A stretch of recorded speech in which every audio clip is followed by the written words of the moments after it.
The moonlight washed over the Japanese landscape and lit the path for a geisha known by the name of Sada Abe, on her way to the theater to watch a play. Every step she took was made less lonely by the warm memories of Kichizō Ishida, one of her customers. Abe had met with many men for nights of passion and pleasure in exchange for money. She wasn't a traditional geisha, really. The more popular geisha didn't meet with men to perform these kinds of services that Abe was offering. Yet many men understandably wanted to spend a night with a geisha, a practically untouchable woman with almost a mythical beauty about her, and Abe was able to use this to her advantage. Her aforementioned customer Ishida was no different in this regard, but he left more of a lasting impression than Abe's other clientele. Since their first encounter, Abe knew that she was in love. However, the thought of him and his wife spending their time together broke her heart. Abe understood that it was impossible for him to leave his wife for her. That kind of thing was practically unheard of and even still is today. Popular songs may regale us with stories of a man who's in love with a stripper because she popping, she rolling, she climbing that pole, and he's in love with a stripper, but it's still quite an uncommon thing to actually occur, especially for said stripper to return that love to the man who is paying her. Although it's more than possible for a lady of the night to love a man in such an industry. You see, a pimp's love is very different from that of a square. With Ishida on her mind and weighing on her heart, Abe took her seat among the audience as the play was about to commence. Oddly enough, the play was about a geisha. She found the play captivating, as did many others, but she had a deeper connection to it. One scene stood out to her in particular and adhered itself into her mind. It depicted the geisha attacking her lover with a large knife. This scene shocked many in the audience, but not Abe. No, Abe found this scene inspiring, even arousing. Plays like these were the murder porn of the era, and Abe was the bored housewife. The following day, feeling a rejuvenated sense of purpose in her life, Abe bought a new razor-sharp kitchen knife and decided to meet with her lover, Ishida. For those unfamiliar with this case, you may be thinking to yourself that you can already guess how this story goes, but I assure you, this case is anything but typical. In this episode of Anatomy of Murder, we go back to early 20th century Japan and find out just how warped infatuation can become so incredibly twisted and with rather disturbing results.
This episode is sponsored by Keeps. Hi, I'm Rob Gavagan. We like to have fun here on my channel, but male pattern baldness is no laughing matter. It's a condition that will affect 2 out of 3 men by the time they're 35, and can also cause a lot of trouble.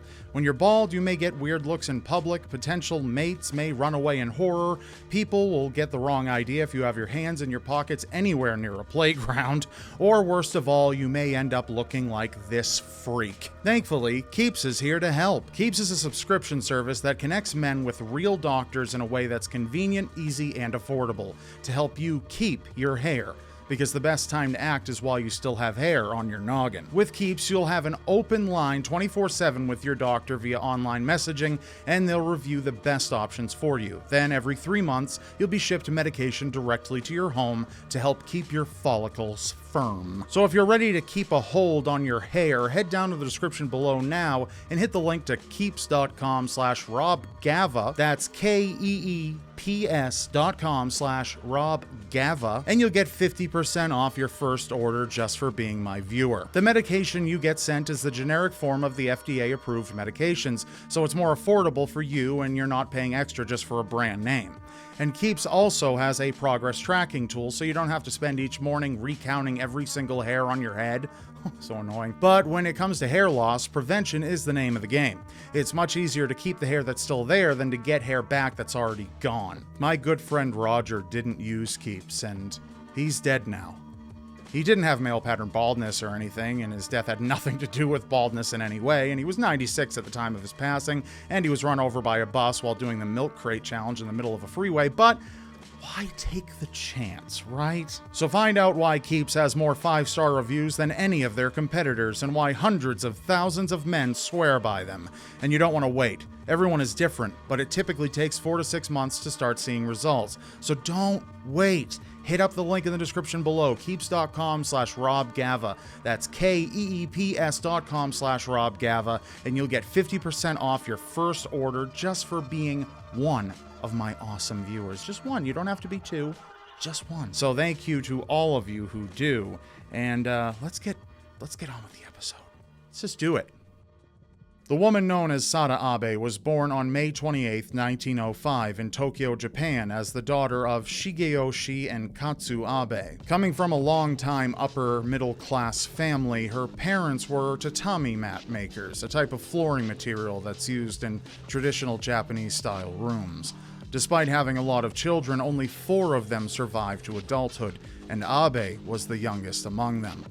Her parents were known as upstanding citizens, but their children weren't cast in the same mold as they were.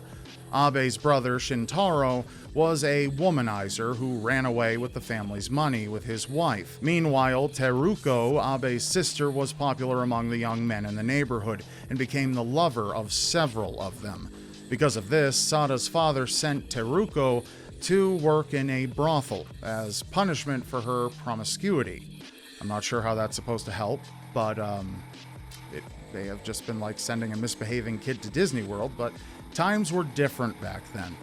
This strange propensity towards reckless sexual behavior among the Abe children would soon reach Sada as well. Being the youngest surviving child, Sada was spoiled by her mother and allowed to do anything that she wanted.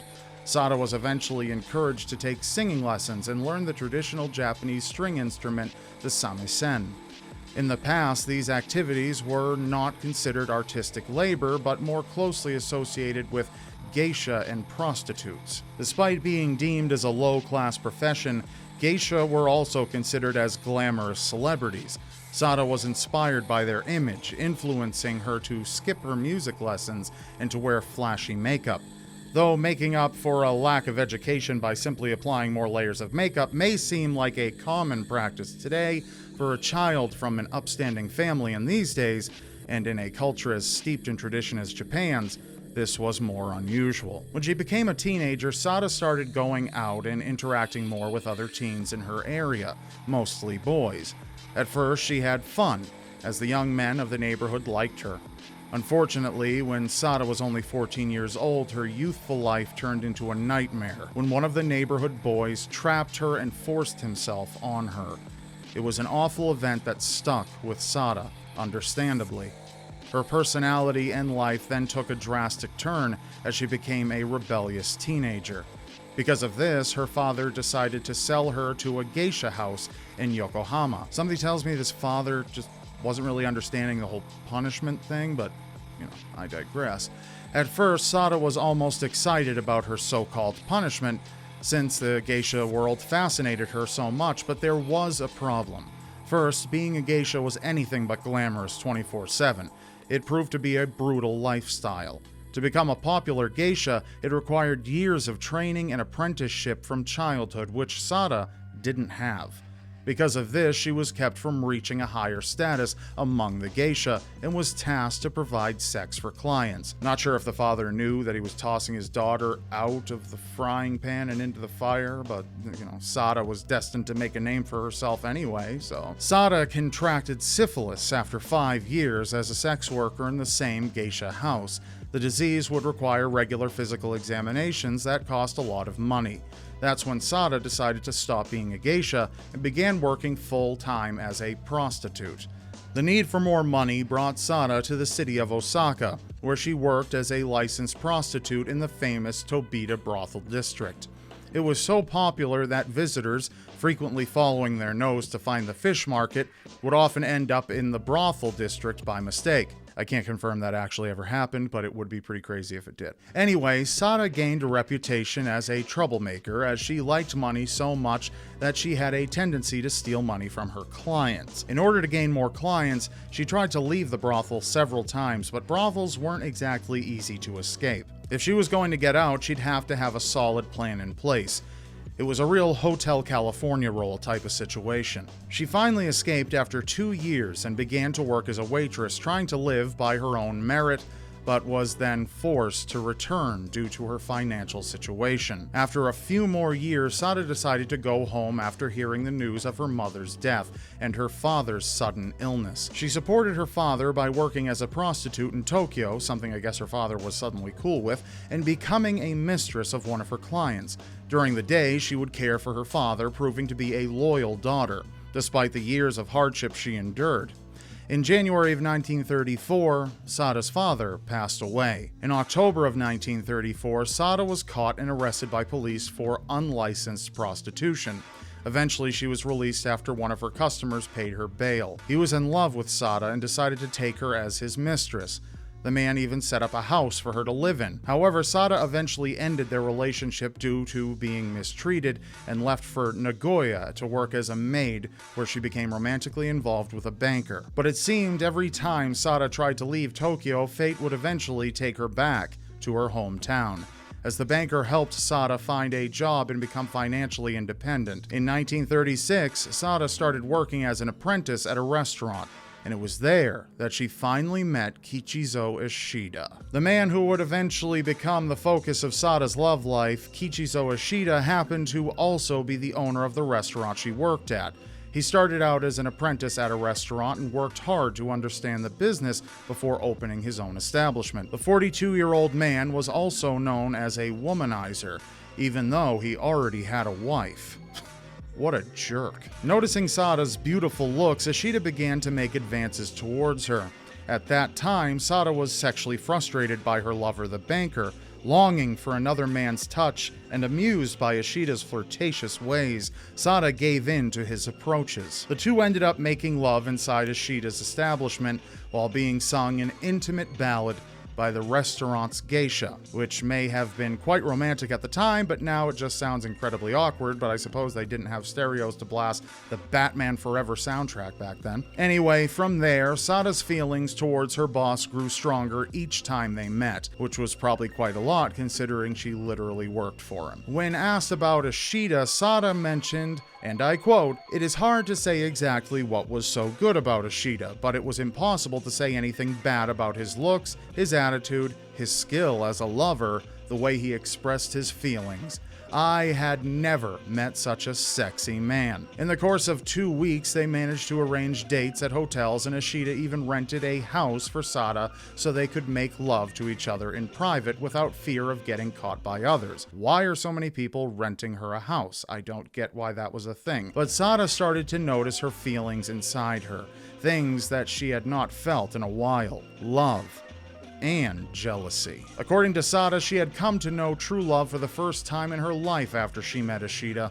The thought of her lover still married to his wife caused an unbearable jealousy and led to her increased agitation. She even began drinking excessively, which made her mental health spiral into a very morbid place. It was in that moment that Sada began to do what most women would do in that situation. She started to contemplate Ishida's murder. On May 9th, 1936, after attending the aforementioned play in which a geisha attacked her lover with a large knife, Sada became inspired to do the same thing to Ishida. She pawned some of her clothing a few days later and used the money to buy a knife. Then, when the moon rose into the sky next, she paid Ishida a visit. For a few days, the lovers stayed at an inn where they wouldn't be bothered by anyone. Not sure why the rental house didn't work, but I don't know, I guess spend money if you have it. Every single night, they made love to each other passionately, with Sada knowing that she would cherish these moments after she took Ishida's life, of course. During one of their lovemaking sessions, Sada put her new knife to Ishida's more delicate and particularly important parts, saying that she would make sure he would never make love with another woman ever again. Ishida only laughed at this, thinking that it was one of Sada's ways to please him. I'm not here to kink shame people. Then on the evening of May 16th, 1936, Abe used her obi, a type of Japanese sash, much like a belt, to cut off Ishida's breathing while they were having sex. This was something that Ishida was very much into, as was Sada. After 2 hours of this and countless orgasms, Ishida's face became distorted as he suffered a minor stroke. Instead of going to a hospital, he took a very large dose of a sedative to relieve himself of the pain. Sada recalled that as Ishida started to doze off, he told her, "You'll put the cord around my neck and squeeze it again while I'm sleeping, won't you? If you start to strangle me, don't stop, because it's so painful afterward." At that point, Sada thought maybe, just maybe, Ishida wanted her to kill him. Then, on the fateful early morning of May 18th, 1936, Abe wrapped her sash twice around Ishida's neck to strangle him in his sleep. Sada recounted that she felt totally at ease after the deed was done, as if a heavy burden had been lifted from her shoulders, and the feeling of jealousy was replaced by clarity. A few hours later, she laid next to Ishida's body and did what any normal person would have done after killing someone in their sleep. She cut off his penis and testicles with her knife, wrapped them in a magazine cover, and tucked them into her robes. Then, with Ishida's blood, she wrote, "We, Sada and Kichizō Ishida, are alone," onto his left arm. She then left that morning around 8 a.m. after telling the staff not to disturb Ishida. His body was discovered by a maid a few hours later who clearly didn't follow the do not disturb directions, seems like that much hasn't changed, and she promptly reported it to police. The crime was covered by the Japanese media, from newspapers to radio stations, and created a panic as the police and public were searching for Sada.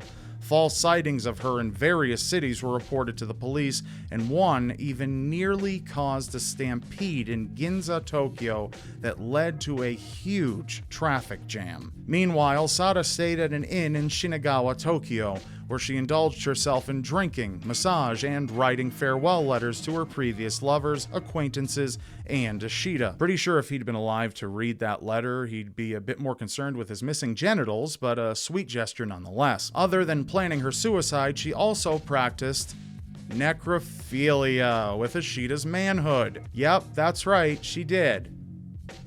In her own words, Sada mentioned, "I felt attached to Ishida's penis and thought that only after taking leave from it quietly could I then die.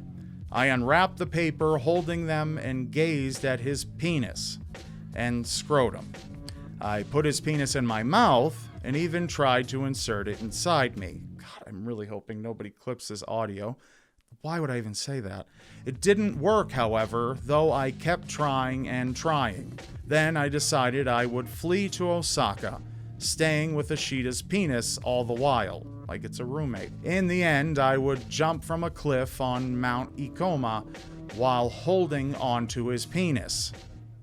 I don't think I've ever said the word penis so many times in an episode in my life. But if it comes down to screaming it at people out of my car window as I drive past them, this episode is nothing compared to that. Sada was finally arrested at 4 in the afternoon on May 20th, 1936, 3 days after the murder. From the moment the police found her all the way to her sentencing, she maintained a calm demeanor. A bit too calm to some of the police officers. One officer even mentioned that when asked by interrogators why she killed Ishida, her eyes sparkled and she uttered that she loved him so much and she wanted him all to herself. Normal. Due to the nature of this murder and Sada's recorded statements, the media portrayed it as a crime of love. Her arrest also brought to light the names of several well-known figures who were Sada's previous clients. ruining their careers. On December 21st, 1936, Abe was convicted of murder and corpse mutilation and sentenced to 6 years in prison. 6 years. But due to her good behavior and popularity in the eyes of the Japanese public, she was released after only 5 years. 5 years to the day, actually, of the murder. But yeah, let's talk about that wage gap some more. Instead of being seen as a murderer, she was seen as a celebrity. And after World War II and the woman's emancipation in Japan, she became an icon, a victim of men's exploitation towards women. Suddenly, this story is starting to sound a lot more modern. Several literatures were written about her, and she even wrote her own autobiography, Memoirs of Sada Abe. But her popularity in her past also became a thorn in her side. Shocker. Which made it hard for her to have her own family or find any work. Sada disappeared from the public eye in 1970. Nagisa Oshima, a director who was filming a movie about Sada, found her after a long search. Elderly, peaceful, and with her hair cut mostly off, Sada became a nun in the Kansai region, and she never cut off another penis nor a single testicle ever again. So it's believed. As already mentioned previously, Sada Abe and the murder of her lover have become stuff of legend in Japanese culture and criminal history. Her passion and sick love towards Ishida might indicate that her feelings were genuine, but how did someone go to such extreme lengths out of love? To take the life of her love and keep his manhood as a token of memory? Also, the things she did with it. God. Could her state of mind have been warped by her traumatic childhood, a lifetime of hardship, and syphilis corroding her brain, causing her to commit such horrifying actions? Whatever it was, Sada's story will remain forever as a chilling reminder that sometimes fiery passion isn't a good thing, and affairs of this nature rarely end with a clean cut. Thanks so much for watching. I hope you enjoyed this new video. I'm back on camera. I kind of putting a little more of myself into things. I hope you liked it. I hope it wasn't too awkward for you. And yeah, be sure to check out our sponsor, Keeps, linked below. Again, the more of you who try our sponsors, the more likely they are to come back for more business, which means more videos, which means I get to do different things and evolve and try new stuff, like evolving back to something I used to do a long time ago. And I know my beard's long. You don't have to mention that. Don't worry, but you probably will. You might have already done so. Actually, a lot of you jump right to the comments as soon as the video starts, and I'm not sure why you people even exist. I'm just kidding. I love you. I'm glad you're here. Let me know what you think I should cover next, and you can leave that in the comments too. And yeah, that's about it. So of course, be sure to subscribe to my channel as well. Turn on all notifications. If you need to go into the settings of your phone to turn on notifications for the YouTube app, a lot of people have push notifications turned off for YouTube, so that will mean that you're probably not going to be getting notifications. Even if you choose, you ring the bell underneath my channel and all that kind of crap. So yeah, be sure to do that.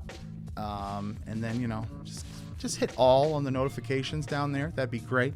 And yeah, I'll see you next time. I like this. I'm digging this energy. Okay. All right. Goodbye.